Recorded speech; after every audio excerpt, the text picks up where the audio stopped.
اگر موکل کو ان چاروں میں سے ایک امر میں بھی شک ہے اور یہ سمجھتا ہے کہ اس کا وکیل اس امر میں کمزور ہے یا فریق ثانی ان چاروں امور میں اس کے وکیل سے آگے ہے، تو اسے اپنے وکیل پر اچھی طرح اطمینان نہیں ہو سکتا۔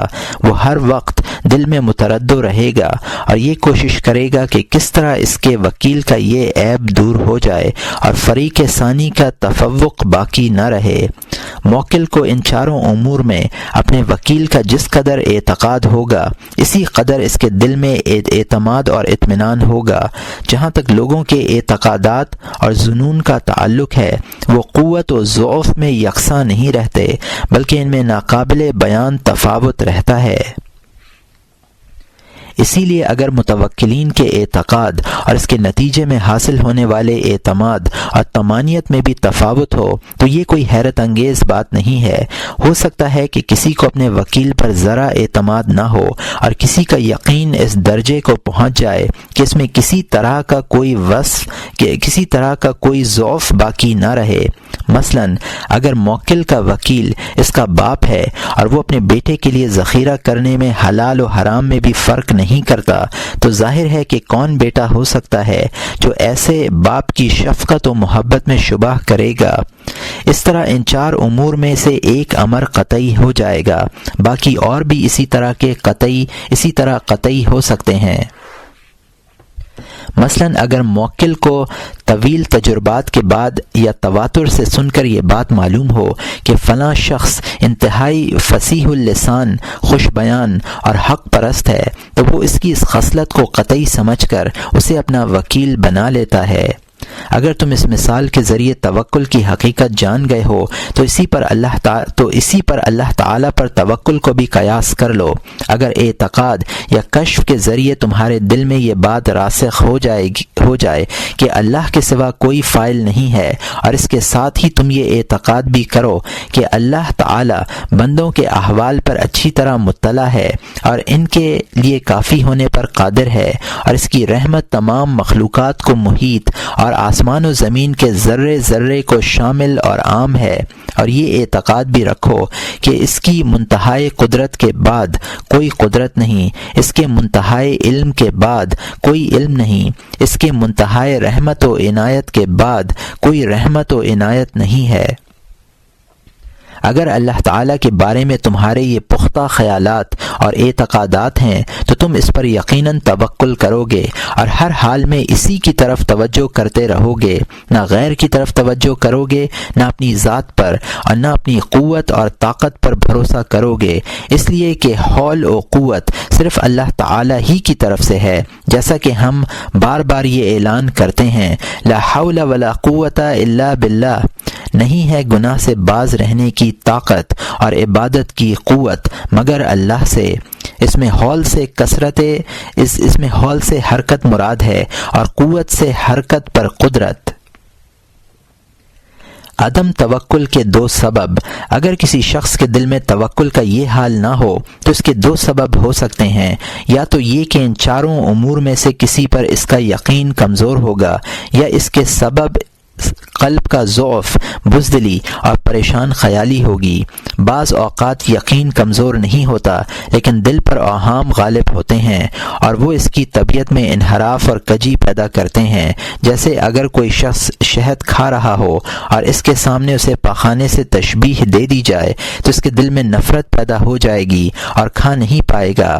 اسی طرح اگر کسی صاحب عقل انسان سے کہا جائے کہ وہ کسی مردے کے ساتھ اس کی قبر میں یا اس کے کمرے میں یا اس کے بستر پر لیٹ جائے تو وہ اس کے لیے کبھی آمادہ نہیں ہوتا، حالانکہ وہ یہ بات اچھی طرح جانتا ہے کہ مردہ پتھر کی طرح بے جان اور بے حس ہے اور نقصان پہنچانے پر قادر نہیں ہے، اور نہ یہ اللہ تعالیٰ کی عادت ہے کہ وہ کسی شخص کو مارنے کے بعد زندہ فرما دے۔ اگرچہ زندہ کرنے پر قدرت رکھتا ہے، یہ ایسا ہی ہے جیسے اللہ تعالیٰ کاتب کے ہاتھ میں قلم کو سانپ نہیں بناتا یا کسی بلی کو شیر نہیں بناتا، حالانکہ وہ قلم کو سانپ اور بلی کو شیر بنانے پر قدرت رکھتا ہے۔ اس سے معلوم ہوا کہ اگرچہ ہر صاحب عقل کو یہ یقین ہے کہ مردہ نقصان نہیں پہنچا سکتا، مگر وہ اس کے ساتھ اس کے بستر پر یا اس کے قبر میں تنہا رہ کر رات گزارنے پر آمادہ نہیں ہے، حالانکہ اسے باقی تمام جمادات سے خوف نہیں آتا۔ دراصل یہ بزدلی اور نامردی ہے اور ایک طرح کا ضعف ہے۔ بہت کم لوگ اس طرح کے ضعف سے خالی ہوتے ہیں۔ بعض لوگ کچھ زیادہ ہی بزدل ہوتے ہیں، یہاں تک کہ بزدلی ان کے لیے مرض کی صورت اختیار کر لیتی ہے اور وہ تنہائی کے تصور سے بھی متوحش ہو جاتے ہیں۔ چہ جائی کا کسی مردے کے ساتھ تنہا ہوں۔ اطمینان اور یقین۔ حاصل کلام یہ ہے کہ کمال توکل کے لیے دل اور یقین دونوں کی قوت ضروری ہے۔ اس وقت دل کو اطمینان اور سکون نصیب ہوتا ہے، پھر محض یقین کی قوت کافی نہیں ہے اور نہ وہ تنہا باعث اطمینان ہو سکتا ہے جب تک کہ دل میں قوت ہو۔ دراصل دل کا اطمینان ایک الگ چیز ہے اور یقین ایک الگ چیز ہے۔ بعض اوقات آدمی میں یقین ہوتا ہے لیکن اسے اطمینان نہیں ہوتا، جیسے حضرت ابراہیم علیہ الصلاۃ والسلام نے بارگاہ ایزدی میں یہ دعا کی کہ انہیں مردوں کو زندہ کرنے کی کیفیت دکھلا دی جائے۔ باری تعالی نے ارشاد فرمایا، اولم تؤمن، کیا آپ نے یقین نہیں کیا؟ حضرت ابراہیم علیہ السلام نے جواب میں عرض کیا، بلا ولکن لیطمئن قلبی، پارہ نمبر 3 رکوع نمبر 3 آیت نمبر 26، کیوں نہیں، لیکن تاکہ میرا دل مطمئن ہو جائے۔ مطلب یہ ہے کہ یقین تو ہے لیکن مشاہدے سے دل کو جو قرار اور اطمینان حاصل ہوتا ہے وہ میسر نہیں ہے۔ ابتدا میں یقین اطمینان کا باعث نہیں بنتا، لیکن آہستہ آہستہ اس سے نفس مطمئنہ تشکیل پا جاتا ہے۔ بہت سے لوگ ایسے بھی ہیں جنہیں یقین نہیں ہوتا لیکن اطمینان ہوتا ہے، جیسے یہودی اور عیسائی اپنے اپنے مذہب پر مطمئن ہیں، حالانکہ اس کی حقانیت پر یقین نہیں رکھتے، صرف ہٹ دھرمی کی بنیاد پر اپنے مذہب کی پیروی کرتے ہیں اور ان احکامات سے انحراف کرتے ہیں جو ان کے مذہب کی تنسیخ سے متعلق خدا کے پاس سے نازل ہو چکے ہیں۔ اس سے معلوم ہوا کہ بزدلی اور جرأت انسانی طبائع میں داخل ہیں اور ان کی موجودگی میں یقین مفید نہیں ہوتا۔ یہ بھی توکل کے مخالف اسباب میں سے ایک سبب ہے۔ جیسے ایک سبب یہ ہے کہ مذکورہ بالا 4 امور میں سے کسی ایک پر یقین کمزور ہو۔ جب یقین اور اطمینان کے تمام اسباب مجتمع ہو جاتے ہیں تو اللہ تعالیٰ پر یقین کامل ہو جاتا ہے۔ تورات میں یہ روایت بیان کی گئی ہے کہ جو شخص اپنے جیسے کسی انسان پر توکل کرتا ہے وہ لعنت کا مستحق ہے۔ ایک حدیث میں سرکار دو عالم صلی اللہ علیہ وسلم نے ارشاد فرمایا کہ جو شخص بندوں سے عزت چاہتا ہے اللہ اسے ذلیل و رسوا کرتا ہے، اور یہ ابو نعیم کی حدیث ہے جس کو عمر فاروق رضی اللہ عنہ نے روایت کیا ہے۔ حالت توکل کے 3 درجے۔ گزشتہ صفحات میں توکل کی حقیقت بیان کی گئی ہے اور توکل کے حال پر روشنی ڈالی گئی ہے۔ اب ہم اس حال کے درجات بیان کرتے ہیں۔ یہ کل 3 درجے ہیں اور حالت توکل کی قوت و ضعف پر مبنی ہیں۔ پہلا درجہ وہ ہے جو ابھی بیان کیا گیا ہے کہ بندہ کا توکل اپنے مولا پر ایسا ہو جیسے متوکل کا اپنے وکیل پر ہوتا ہے، اور دوسرا درجہ جو اس سے اعلیٰ ہے یہ ہے کہ متوکل کا حال اللہ تعالیٰ کے ساتھ ایسا ہو جیسے بچے کا اپنی ماں کے ساتھ ہوتا ہے۔ نہ وہ اپنی ماں کے علاوہ کسی کو جانتا پہچانتا ہے، نہ اس کے سوا کسی سے فریاد کرتا ہے، اور نہ اس کے علاوہ کسی پر اعتماد کرتا ہے۔ جب اسے دیکھتا ہے تو اس کے بدن سے لپٹ جاتا ہے، وہ مارتی بھی ہے تو اسی کے دامن میں پناہ لینے کی کوشش کرتا ہے۔ اس کی موجودگی میں یا عدم موجودگی میں کوئی تکلیف دہ واقعہ پیش آتا ہے تو زبان پر سب سے پہلے ماں ہی کا نام آتا ہے اور سب سے پہلے اسی کا خیال دل میں آتا ہے۔ ماں کی گود ہی اس کا ٹھکانہ ہے۔ بچے کو ماں کی کفایت اور شفقت پر جو اعتماد اور یقین ہوتا ہے وہ ادراک سے خالی نہیں ہوتا۔ جس قدر اسے تمیز ہوتی ہے اسی قدر وہ ادراک کرتا ہے۔ ایسا لگتا ہے کہ ماں پر اعتماد اور یقین بچے کی فطرت بن چکی ہے، لیکن اگر اس سے اس کی عادت اور فطرت کے متعلق پوچھا جائے تو وہ اس کی وضاحت نہیں کر سکتا اور نہ اس کی تفصیل ذہن میں حاضر کر سکتا ہے۔ جس شخص کا دل اللہ تعالیٰ کی طرف متوجہ ہوگا اور اس کی نظر صرف اسی کے کرم پر ہوگی اور اس کی عطا و بخشش پر اعتماد رکھتا ہوگا، وہ اس سے اسی طرح عشق کرے گا جس طرح بچہ اپنی ماں سے کرتا ہے۔ حقیقت میں یہی شخص متوکل ہوگا۔ بچہ بھی اپنی ماں پر متوکل ہوتا ہے۔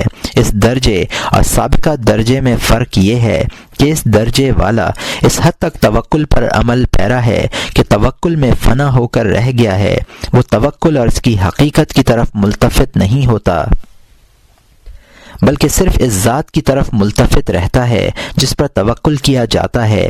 اس کے علاوہ اس کے دل میں کسی کی گنجائش نہیں ہوتی، جبکہ پہلے درجے والا شخص بتکلف توکل کرتا ہے۔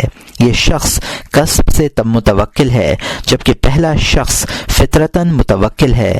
یہ شخص اپنے توکل سے فنا نہیں ہے، اس لیے کہ اس کے دل میں توکل کی طرف التفات اور اس کا شعور ہوتا ہے، اور یہ امر محض متوکل علیہ کی ذات پر نظر کرنے سے مانے ہے۔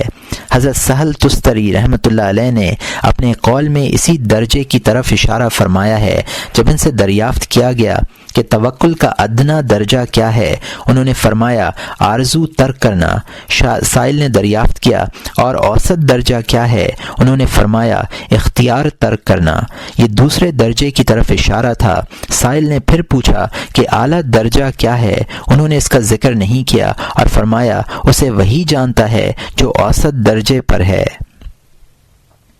توکل کا تیسرا درجہ جو سب سے اعلیٰ ہے یہ ہے کہ متوکل اپنی حرکات و سکنات میں اللہ تعالیٰ کے سامنے ایسا ہو جیسے مردہ غسل دینے والے کے ہاتھوں میں ہوتا ہے، یعنی اپنے نفس کو مردہ تصور کر لے جسے قدرت ازلیہ سے تحریک ملتی ہے۔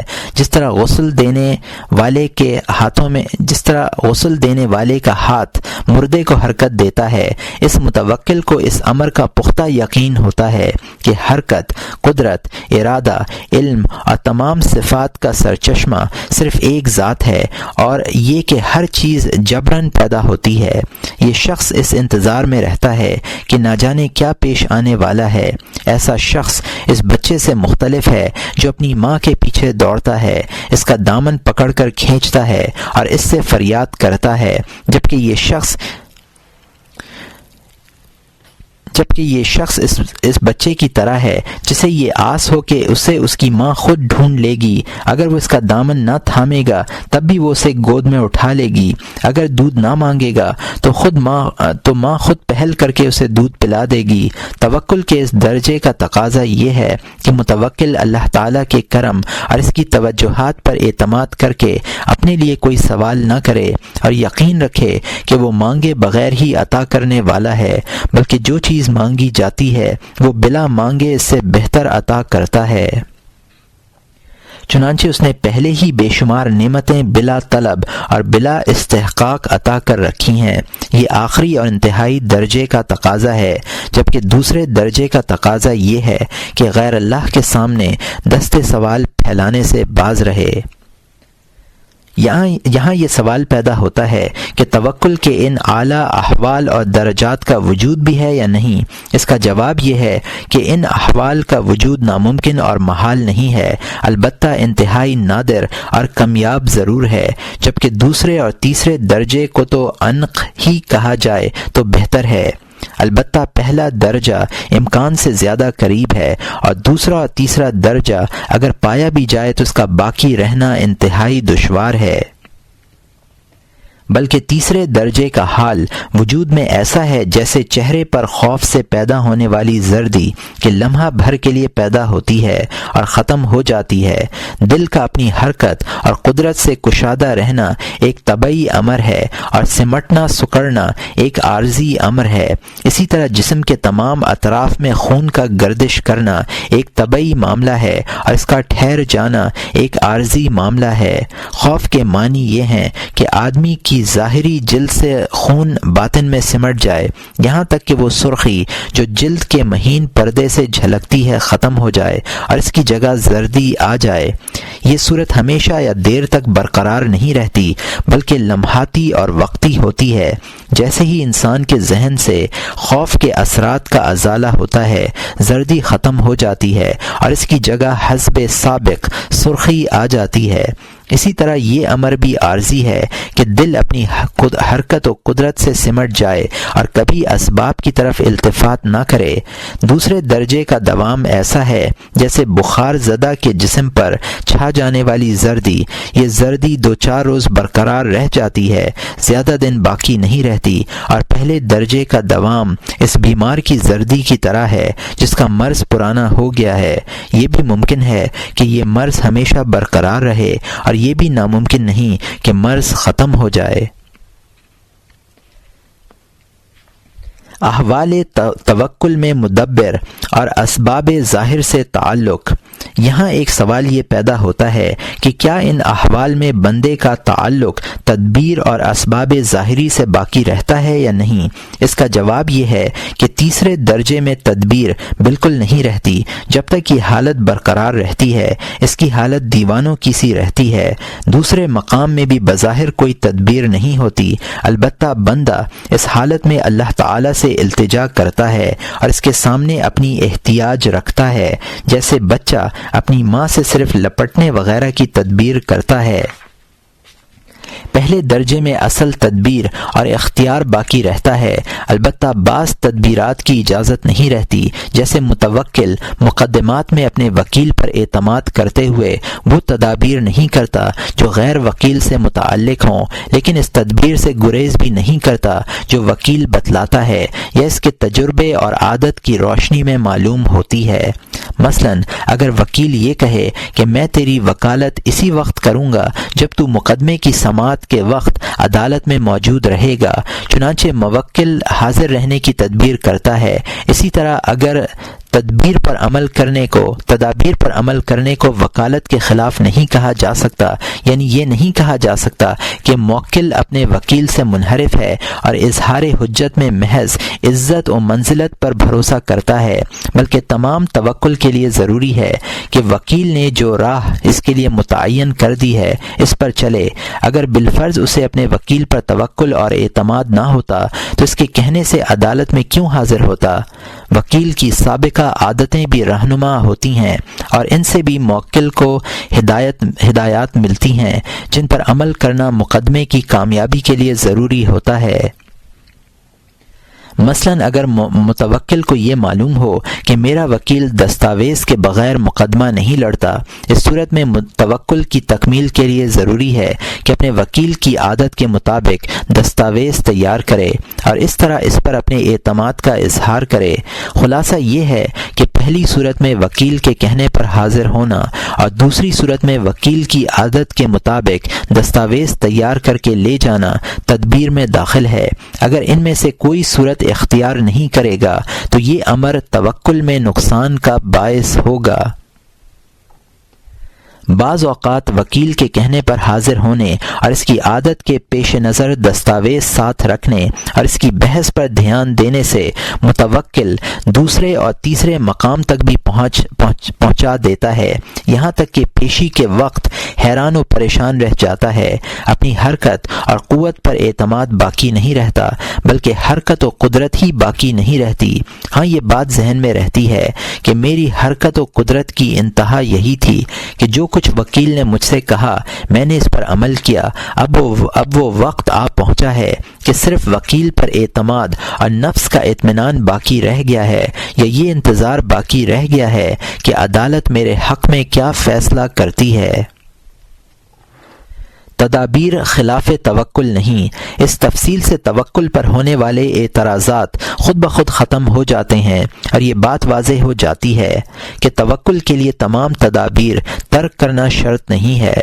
ویسے یہ بحث الگ ہے کہ کون سے اعمال یا تدابیر توکل کے منافی ہیں اور کون سے جائز اور ضروری ہیں۔ توکل کے اعمال کے باب میں ہم یہ بحث کریں گے۔ یہاں صرف یہ بات واضح کرنی ہے کہ اگر متوکل اپنے وکیل کے کہنے پر عدالت میں حاضر ہو یا اس کی عادت کے پیش نظر دستاویزات ساتھ لے کر آئے تو یہ امر توکل کے خلاف نہیں ہے، کیونکہ وہ اس حقیقت سے واقف ہے کہ اگر وکیل نہ ہوتا تو میرا حاضر ہونا اور دستاویزات ساتھ لے کر آنا کسی بھی طرح مفید نہیں تھا۔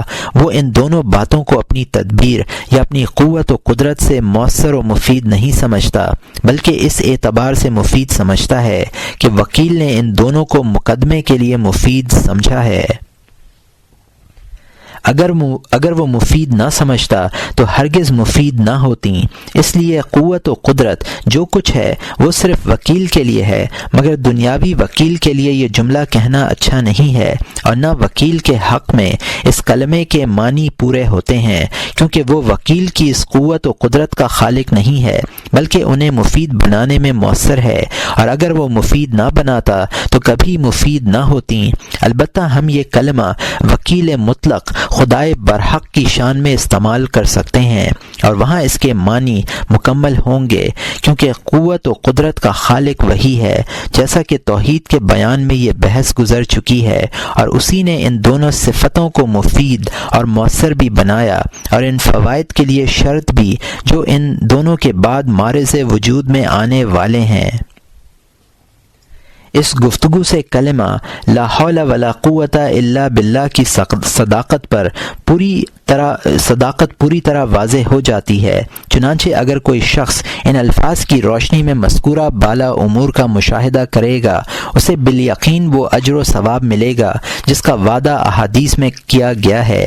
یہ اجر و ثواب انتہائی عظیم ہے، اور ایسے ہی کسی عمل پر دیا جا سکتا ہے جو محتم بشان ہو، ورنہ محض زبان سے یہ کلمات ادا کرنا اور دل میں سہولت کے ساتھ ان کا اعتقاد کر لینا اتنے عظیم ثواب کا باعث نہیں ہو سکتا۔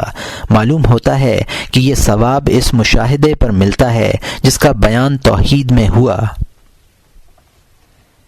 یہ ایک کلمہ ہے، اور کلمہ لا الہ الا اللہ کے لفظ و معنی کے ساتھ اس کے ثواب کی نسبت ایسی ہے جیسے ایک معنی کو دوسرے کے معنی سے نسبت ہے۔ چنانچہ کلمہ لا حول ولا قوت الا باللہ میں صرف دو چیزیں یعنی حول اور قوت کی نسبت سے اللہ تعالی کی طرف کی گئی ہے، جبکہ کلمہ لا الہ الا اللہ میں تمام چیزوں کی نسبت اسی کی طرف کی گئی ہے۔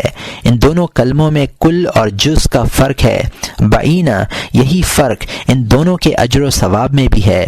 ہم نے پہلے بھی تفصیل کے ساتھ لکھا ہے کہ توحید کے دو چھلکے اور دو مغز ہوتے ہیں۔ اس کلمے اور تمام کلمات کے لیے بھی یہی بات ہے، لیکن عام طور پر لوگ ان دونوں چھلکوں میں الجھ کر رہ جاتے ہیں، مغز تک نہیں پہنچ پاتے، حالانکہ اصل مغز ہے، اور احادیث میں اجر و ثواب کا وعدہ انہی لوگوں کے لیے ہے جو مغز اختیار کرتے ہیں، جیسا کہ سرکار دو عالم صلی اللہ علیہ وسلم نے ارشاد فرمایا، من قال لا الہ الا اللہ صادقا من قلبہ مخلصا وجبت لہ الجنہ۔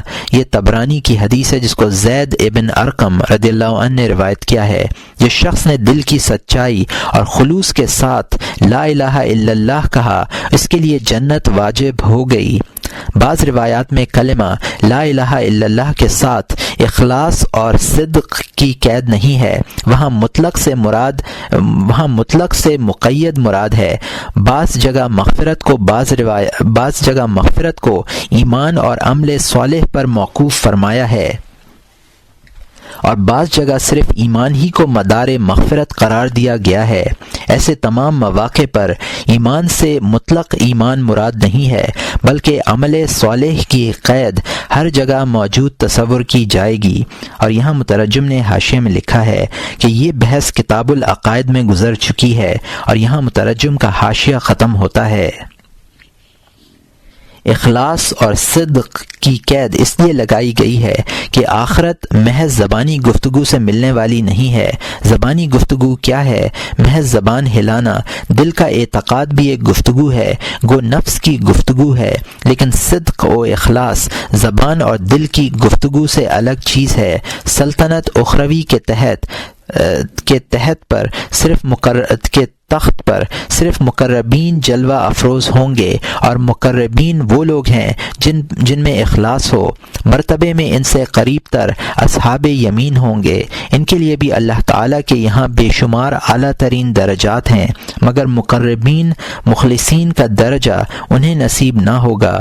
چنانچہ قرآن کریم کی سورہ واقعہ میں اللہ تعالیٰ نے جہاں مقربین سابقین کا ذکر فرمایا ہے، وہاں اس تخت کا بھی ذکر ہے جس پر وہ متمکن ہوں گے۔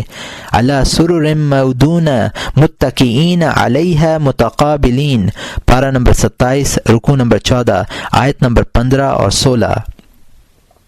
سونے کے تاروں سے بنے ہوئے تختوں پر تکیہ لگائے ہوئے آمنے سامنے بیٹھے ہوں گے۔ اور جہاں اصحاب یمین کا ذکر فرمایا گیا وہاں اس تخت کا بیان نہیں ہے، البتہ دوسری بہت سی نعمتوں کا ذکر ہے، یعنی یہ کہ وہ جناب نعیم میں عقل و شرب، نکاح، میووں، پانی، سایہ، باغات اور حوروں سے لطف اندوز ہوں گے۔ یہ لذات تو بہائم کو بھی میسر رہتی ہیں، بھلا ان لذات کو جن میں حیوانات بھی شریک ہیں اخروی سلطنت اور قرب خداوندی کی لازوال نعمت سے کیا نسبت؟ اگر یہ لذات کچھ ایسی قابل قدر چیز ہوتیں تو بہائم کو نصیب نہ ہوتیں، اور فرشتوں کو ان سے محروم نہ کیا جاتا، اور نہ انہیں بہائم کے مقابلے میں اعلیٰ درجات سے نوازا جاتا۔ بہائم کو یہ تمام نعمتیں عموماً حاصل رہتی ہیں، باغات کی سیر کرتے ہیں، چشمہ آب رواں سے سیراب ہوتے ہیں، درختوں کی سرسبزی اور شادابی کا مظاہرہ کرتے ہیں، طرح طرح کی غذائیں کھاتے ہیں اور مادہ بہائم سے مجامعت کرتے ہیں۔ کیا یہ لذات اتنی اعلیٰ اور عمدہ ہیں کہ اہل کمال انہیں ملائکہ پر ترجیح دیں اور اس لذت کے درپے نہ ہوں جو فرشتوں کو قرب الہی میں میسر رہتی ہیں، بلکہ بہائم کی لذات کے طالب ہوں؟ کیا کسی ذی ہوش سے یہ توقع کی جا سکتی ہے کہ وہ اپنے آپ کو گدھے کے روپ میں دیکھنا پسند کرے گا اگر اسے دو باتوں میں سے ایک کو اختیار کرنے کے لیے کہا جائے کہ وہ چاہے تو گدھا بن جائے اور چاہے تو وہ مرتبہ پالے جو حضرت جبرائیل علیہ السلام کو حاصل ہے؟ یہاں یہ امر بھی واضح کر دینا خالی از فائدہ نہیں ہے کہ جو شخص کسی چیز کے مشابہ ہوتا ہے وہ اسی کی طرف مائل ہوتا ہے۔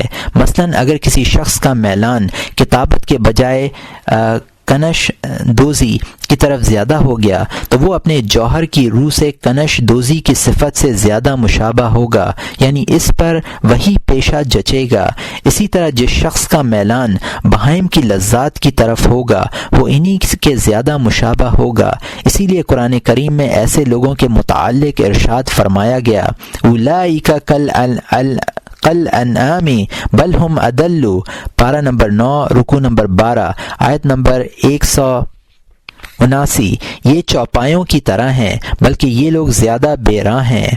ان لوگوں کو عدل اس لیے کہا گیا ہے کہ جانور تو بیچارے جانور ہیں، ان میں یہ صلاحیت کہاں ہے کہ ملائکہ کے درجات تلاش کریں اور ان کے حصول کی کوشش کریں۔ انسان کو اس کی قوت دی گئی ہے، وہ اس شرف و کمال کے حصول پر قادر ہے، اس لیے وہ اس بات کا زیادہ مستحق ہے کہ اس کی مذمت کی جائے، وہ گمراہی سے زیادہ قریب ہے۔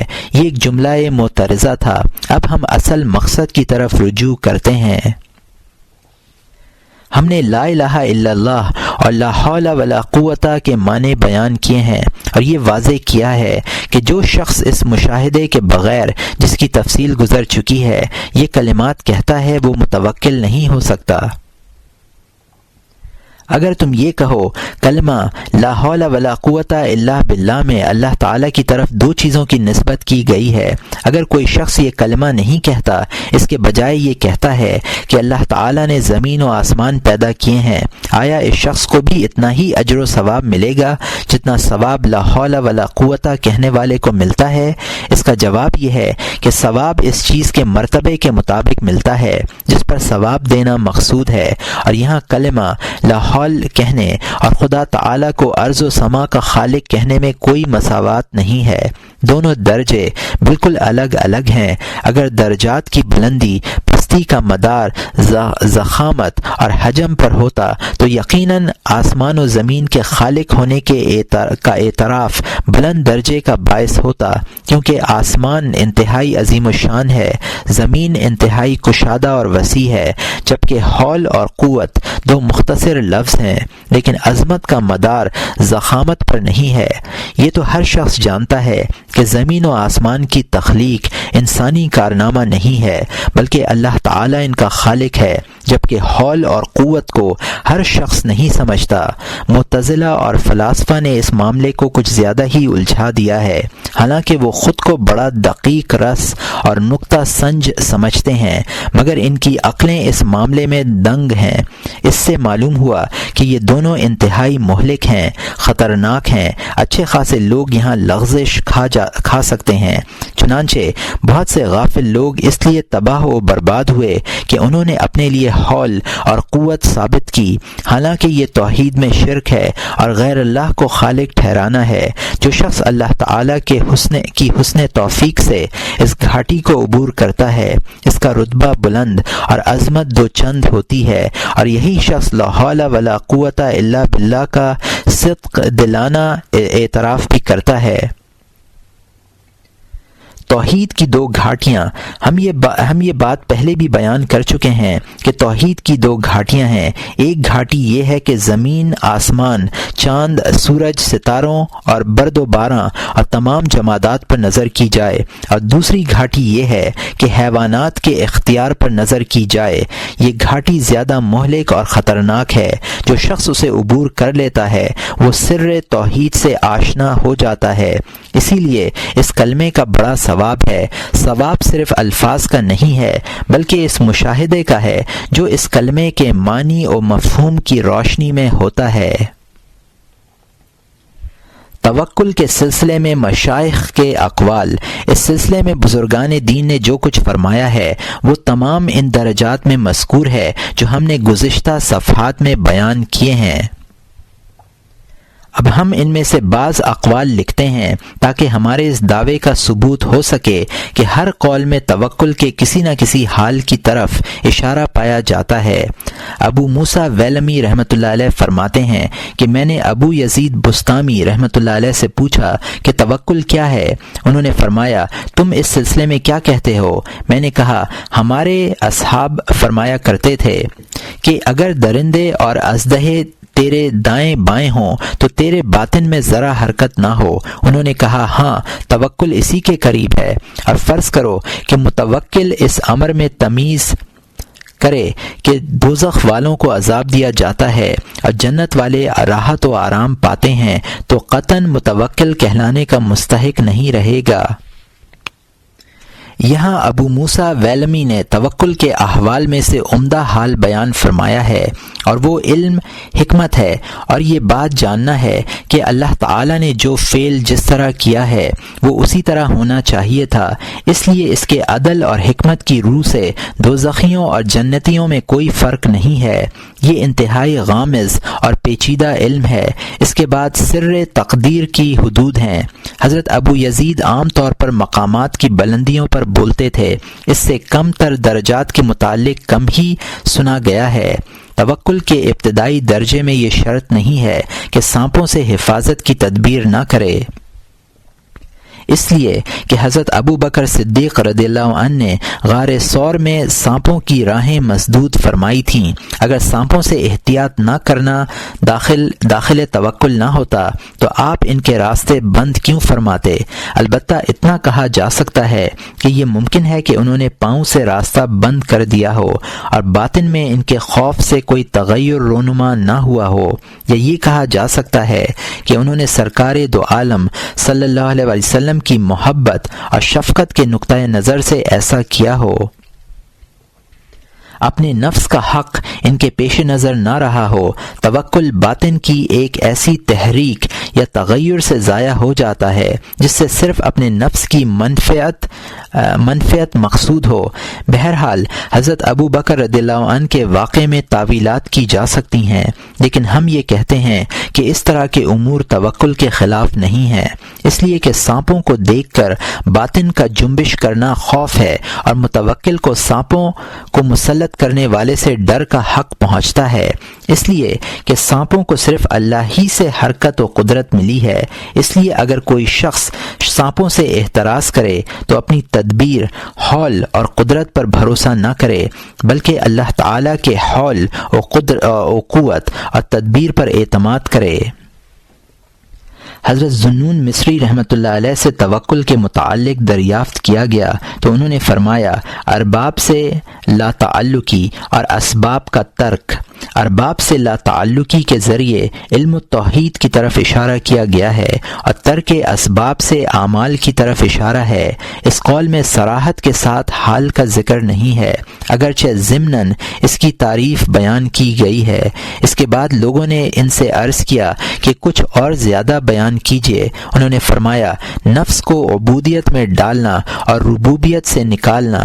اس قول میں ہر طرح کے حول اور قوت سے براءت کا اظہار ہے۔ حمدون قصار سے توکل کے متعلق دریافت کیا گیا، انہوں نے فرمایا کہ اگر کسی شخص کے پاس 10,000 درہم موجود ہوں اور اس پر ایک دمڑی قرض ہو تو اس بات سے بے خوف نہ رہے گا کہ مر جاؤں گا اور یہ قرض ادا نہ ہو پائے گا، اور اگر 10,000 درہم کا قرض ہو اور ملکیت میں ایک دمڑی بھی نہ ہو تو اللہ تعالیٰ سے اس کی ادائیگی کی امید رکھے۔ اس قول میں یہ بیان کیا گیا ہے کہ اللہ تعالیٰ کی وسیع ترین قدرت پر ایمان لاؤ اور یہ یقین رکھو کہ مقدورات کے لیے ظاہری اسباب کے علاوہ مخفی اسباب بھی ہیں۔ عبداللہ القرشی سے توکل کے متعلق دریافت کیا گیا تو انہوں نے فرمایا کہ ہر حال میں اللہ تعالیٰ سے تعلق رکھنا توکل ہے۔ سائل نے مزید کی درخواست کی، جواب میں فرمایا کہ ہر اس سبب کا ترک ہو جو تمہیں کسی سبب تک پہنچا دے، اور صرف یہ اعتقاد کہ تمہارے تمام معاملات کا متولی صرف ایک ہے۔ عبداللہ القرشی کا پہلا جواب تینوں مقامات کے لیے عام ہے، اور دوسرا جواب صرف تیسرے مقام کی طرف خاص طور سے اشارہ کرتا ہے۔ اس کی مثال ایسی ہے جیسے حضرت ابراہیم علیہ السلام کا توکل کہ جب ان سے حضرت جبرائیل علیہ السلام نے دریافت کیا کہ کیا آپ کوئی حاجت رکھتے ہیں، اس کے جواب میں آپ نے فرمایا، حاجت تو ہے لیکن تمہاری طرف سے نہیں ہے۔ حضرت جبرائیل علیہ السلام کی درخواست ایک ایسا سبب تھی جو دوسرے سبب کا باعث بنتی، اور وہ یہ کہ حضرت جبرائیل علیہ السلام آپ کے تحفظ کے لیے اقدامات کریں، لیکن حضرت ابراہیم نے اپنی ضرورت کو اس اعتماد کی وجہ سے اظہار نہیں کیا کہ اگر اللہ تعالیٰ کو میری حفاظت منظور ہوگی تو جبرائیل کو مسخر فرما دے گا، اور منظور نہیں ہوگی تو میرے کہنے سے کوئی فائدہ نہ ہوگا۔ اللہ ہی اس معاملے کا ذمہ دار ہے۔ یہ حال ہر شخص کا نہیں ہوتا بلکہ مبہوتین کا ہوتا ہے، یعنی ان لوگوں کا جو اللہ تعالیٰ کے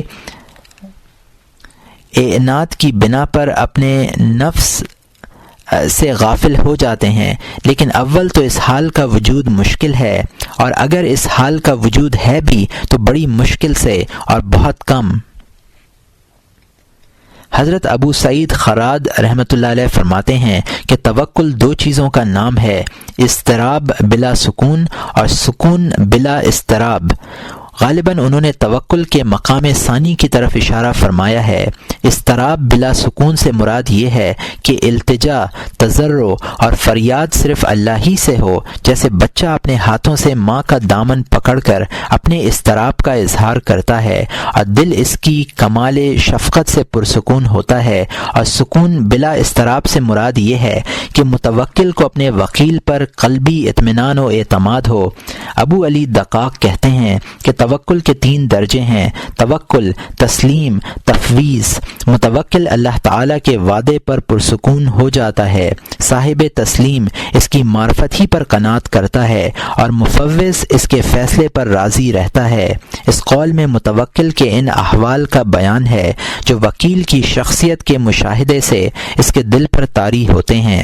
ان میں علم اصل ہے، وعدہ اس کے تابع ہے، اور حکم وعدے کے بعد ہے۔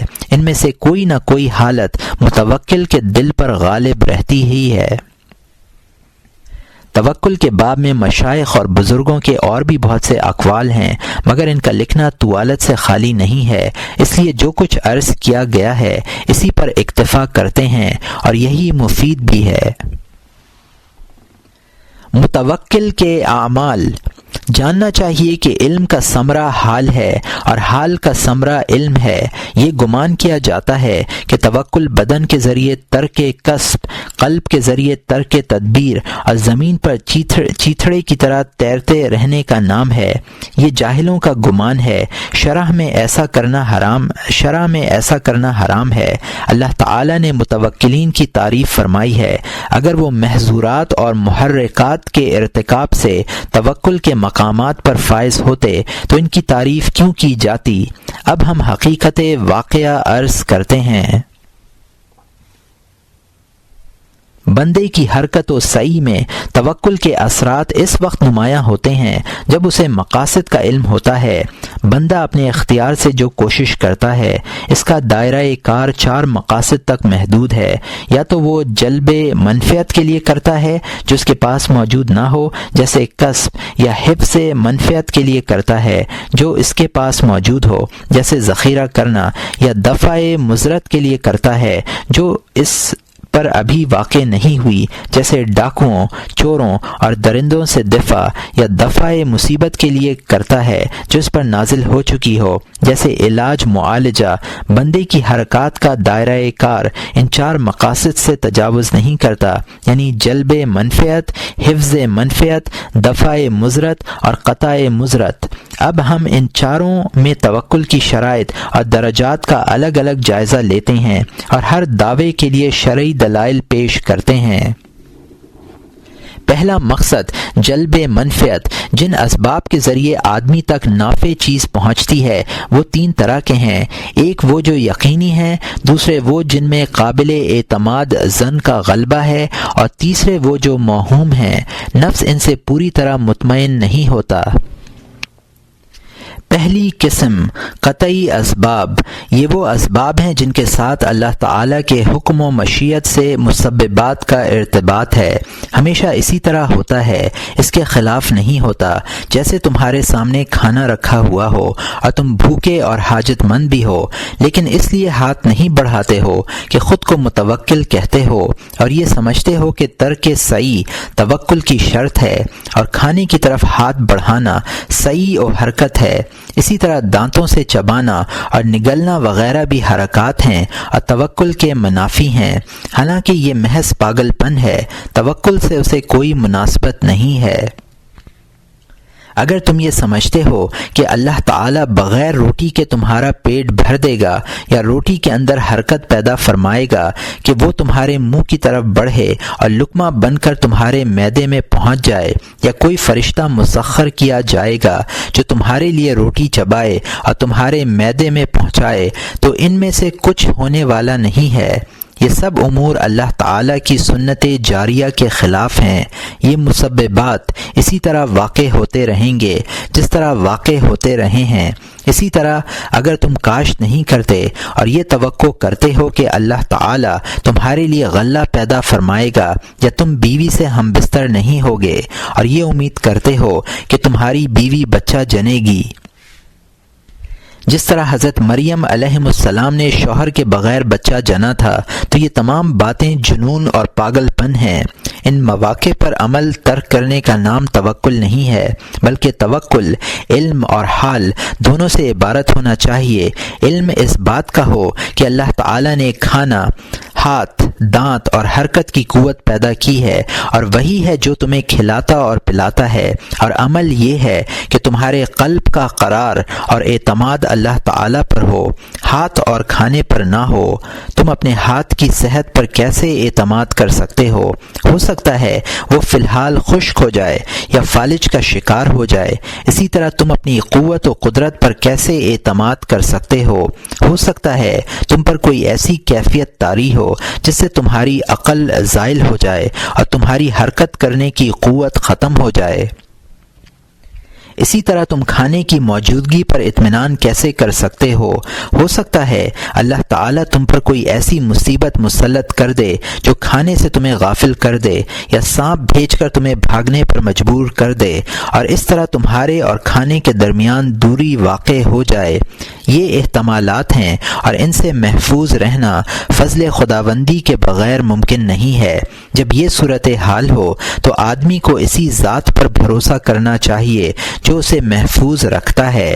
اگر اس کے علم اور حال کا عالم یہ ہے تو اسے کھانے کی طرف ہاتھ بڑھانا چاہیے، اس حرکت سے بھی وہ متوکل ہی رہے گا۔ دوسری قسم ظنی اسباب۔ دوسری قسم میں وہ اسباب شامل ہیں جو یقینی نہیں ہیں، لیکن غالب یہ ہے کہ مسببات ان کے بغیر حاصل نہیں ہوتے، اور ان کے بغیر مسببات کا حصول بسا اوقات مشکل ہو جاتا ہے۔ مثلا اگر کوئی شخص شہروں اور قافلوں سے جدا ہو کر ایسے جنگلوں میں سفر کرے جن میں انسانوں کی آمد و رفت بہت کم ہو، اور اس سفر میں زیادہ راہ ساتھ نہ لے، زیادہ راہ ساتھ لے کر اس طرح کے اسفار کرنا توکل کے لیے شرط نہیں ہے، بلکہ بزرگوں کا اسوہ یہ رہا ہے کہ وہ اپنے ساتھ توشہ رکھتے تھے اور اسے توکل کے خلاف نہیں سمجھتے تھے، بشرط یہ کہ مسافر کو اپنے اللہ کے فضل پر کامل اعتماد ہو۔ تاہم اگر کوئی توشہ لے کر نہ چلے تو اس میں بھی کوئی مذائقہ نہیں، اور یہ توکل کے مقامات میں سے انتہائی اعلیٰ مقام ہے۔ خواص وغیرہ بزرگان دین اسی مقام پر فائز تھے۔ یہ کہنا صحیح نہ ہوگا کہ توشہ نہ لے کر چلنا اپنے آپ کو ہلاکت میں ڈالنا اور موت کی طرف قدم بڑھانا ہے اور یہ حرام ہے۔ ہم اس کا جواب یہ دیتے ہیں کہ اگر دو شرطیں پائی جائیں تو ایسا کرنا حرام نہیں ہوگا۔ ایک تو یہ کہ شخص نے اپنے نفس کی ریاضت اور مجاہدے سے یہ عادت بنا لی ہو کہ ہفتہ 10 دن کھانے سے صبر کر سکتا ہو، اور صبر کرنے میں اس کا دل مشوش اور قلب پریشان نہ ہوتا ہو اور نہ ذکر الہی سے مانع بنتا ہو، اور دوسری شرط یہ ہے کہ گھاس پھوس اور اسی جیسی دوسری چیزیں کھا کر بھی پیٹ بھر سکتا ہو۔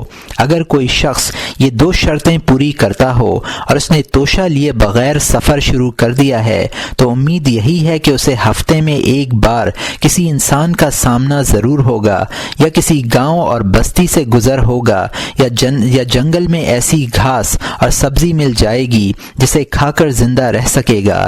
لیکن یہ عادت مجاہدے سے بنتی ہے، اور مجاہدہ ہی توکل کا ستون ہے۔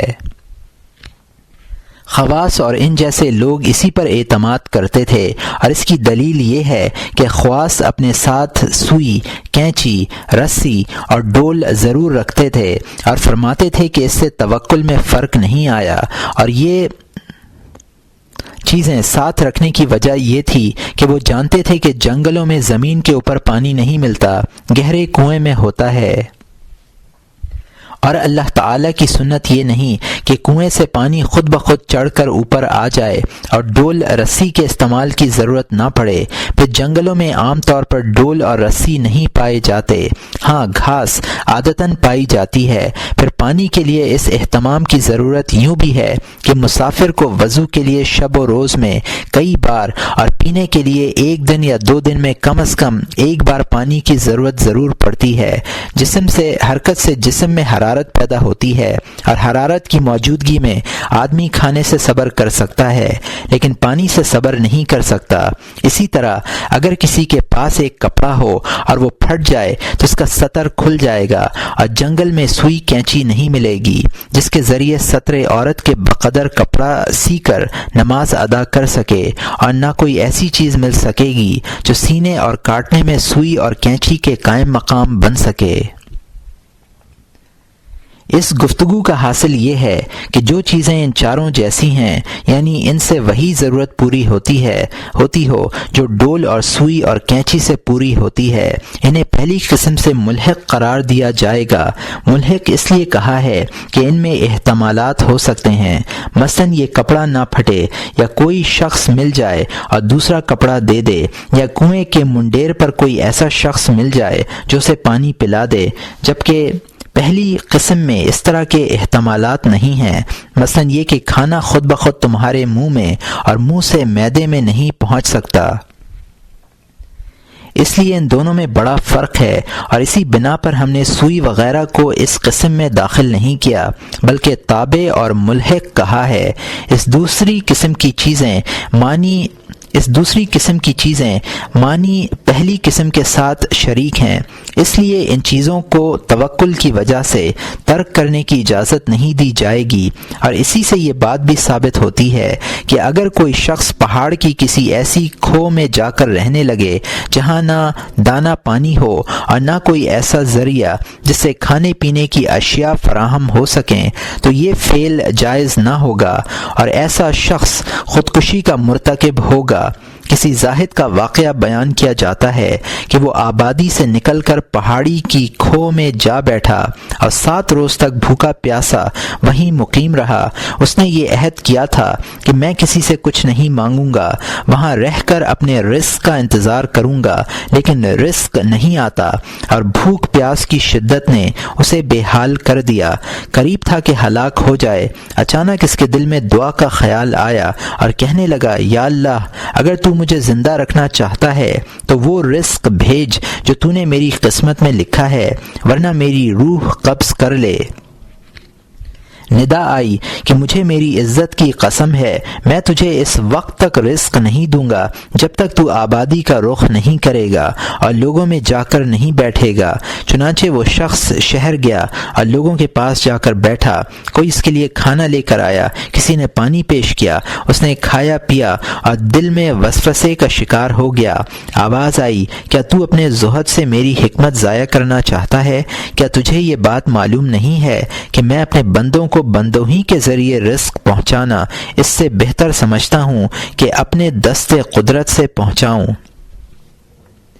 خلاصہ یہ ہے کہ اسباب سے دوری باری تعالیٰ کی حکمت کے خلاف ہے اور اللہ تعالیٰ کی سنت سے ناواقفیت ہے، اور اللہ تعالیٰ کی سنت مقررہ کے مطابق اس طرح عمل کرنا کہ اس پر اعتماد ہو، اسباب پر نہ ہو، توکل کے خلاف نہیں ہے، جیسا کہ ہم نے مقدمات کے وکیل کی مثال دے کر یہ بات واضح کر دی ہے۔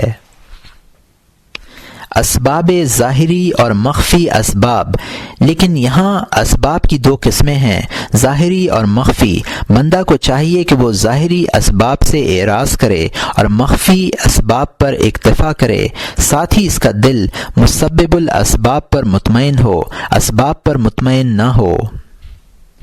کسب اور توکل، یہاں ایک بحث اور پیدا ہوتی ہے، اور وہ یہ کہ آدمی کا بغیر کسی پیشے اور ذریعہ آمدنی کے شہر میں بیٹھے رہنے کا حکم ہے، حرام ہے یا مباح ہے یا مستحب ہے؟ اس کا جواب یہ ہے کہ ایسا کرنا حرام نہیں ہے، اس لیے کہ جب جنگل میں زاد راہ کے بغیر گھومنے والا اپنی جان تلف کرنے والا نہیں مانا گیا تو یہ شخص اپنے نفس کو ہلاک کرنے والا کیسے کہا جائے گا، اور اس کے عمل کو حرام کس لیے کہا جائے گا؟ ہو سکتا ہے اسے کسی ایسی جگہ سے رزق مل جائے جس کا اسے گمان بھی نہ ہو، تاہم اس میں خیر ہو سکتی ہے، اور اس کے لیے اس وقت تک صبر کرنا ممکن ہے کہ کوئی اسے کھانے پینے کا سامان دے۔ لیکن اگر کوئی شخص گھر کا دروازہ اس طرح بند کر کے بیٹھ جائے کہ نہ خود باہر نکلے نہ کسی دوسرے کو اندر آنے دے تو یہ حرام ہے۔ البتہ اگر وہ گھر کا دروازہ کھولے بیکار بیٹھا ہے، عبادت میں مشغول نہیں ہے، تو اس سے بہتر یہ ہے کہ باہر نکلے اور کوئی ذریعہ آمدنی تلاش کرے۔ حرام اس کے فعل کو بھی نہیں کہا جا سکتا الا یہ کہ موت سے قریب ہو جائے۔ اس صورت میں گھر سے باہر نکل کر سوال کرنا اور کمانا ضروری ہے۔ اگر کوئی شخص اپنے قلب کے ساتھ اللہ تعالی سے مشغول ہو اور لوگوں پر نظر نہ رکھتا ہو اور نہ کسی ایسے شخص کا منتظر ہو جو اس کے لیے کھانا لے کر آئے، بلکہ اس کی نظر صرف اللہ تعالیٰ پر ہو اور اس کی عبادت میں مشغول ہو، یہ توکل کے مقامات میں سے افضل ترین مقام ہے۔ اللہ تعالیٰ کے ذکر و فکر میں مشغول۔ بعض علماء نے بڑی صحیح بات کہی ہے کہ جو بندہ اپنے رزق سے راہ فرار اختیار کرتا ہے، رزق اسے تلاش کر لیتا ہے، جیسے موت سے فرار ہونے والے کو موت ڈھونڈ لیتی ہے۔ یہ بھی کہا گیا ہے کہ جو شخص یہ دعا کرے گا کہ اے اللہ مجھے رزق عطا نہ کر، اس کی دعا قبول نہیں ہوگی، گناہ گار ہوگا، اور بارگاہ ایزدی سے اسے یہ خطاب ہوگا کہ اے جاہل، یہ کیسے ہو سکتا ہے کہ تجھے پیدا کروں اور رزق نہ دوں۔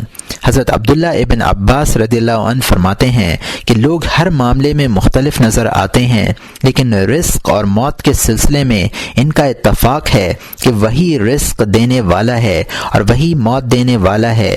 سرکار دو عالم صلی اللہ علیہ وسلم ارشاد فرماتے ہیں، لو توکلتم علی اللہ حق توکلہ لرزقکم کما یرزق الطیر تغدو حماسا وتروح بطانا وَلَزَالَتْ بِدُعَائِكُمُ الْجِبَالُ۔ یہ امام محمد ابن نصر کی حدیث ہے جس کو معاذ ابن جبل رضی اللہ عنہ نے روایت کیا ہے۔ اگر تم اللہ تعالیٰ پر ایسا توکل کرو جیسا کہ اس کا حق ہے تو تم کو ایسی روزی دے جیسے پرندوں کو دیتا ہے کہ صبح کو بھوکے اٹھتے ہیں اور شام کو شکم سیر ہو جاتے ہیں اور تمہاری دعا سے پہاڑ ٹل جائیں۔ حضرت عیسیٰ علیہ السلام فرماتے ہیں کہ پرندوں کی طرف دیکھو کہ نہ یہ بوتے ہیں نہ کاٹتے ہیں نہ ذخیرہ کرتے ہیں، لیکن اللہ تعالیٰ انہیں ہر روز رزق عطا فرماتا ہے۔ اگر تم یہ کہو کہ تمہارے پیٹ بڑے ہیں تو ان چوپایوں کو دیکھ لو کہ اللہ تعالیٰ نے ان کو رزق بہم پہنچانے کے لیے اس مخلوق کو مقرر فرما دیا ہے۔ ابو یعقوب موسیٰ کہتے ہیں کہ توکل کرنے والوں کا رزق ان کے مشقت کے بغیر بندوں کے ہاتھوں میں گردش کرتا رہتا ہے، اور دوسرے لوگ رزق کی فکر میں مشغول رہتے ہیں اور مشقت اٹھاتے ہیں۔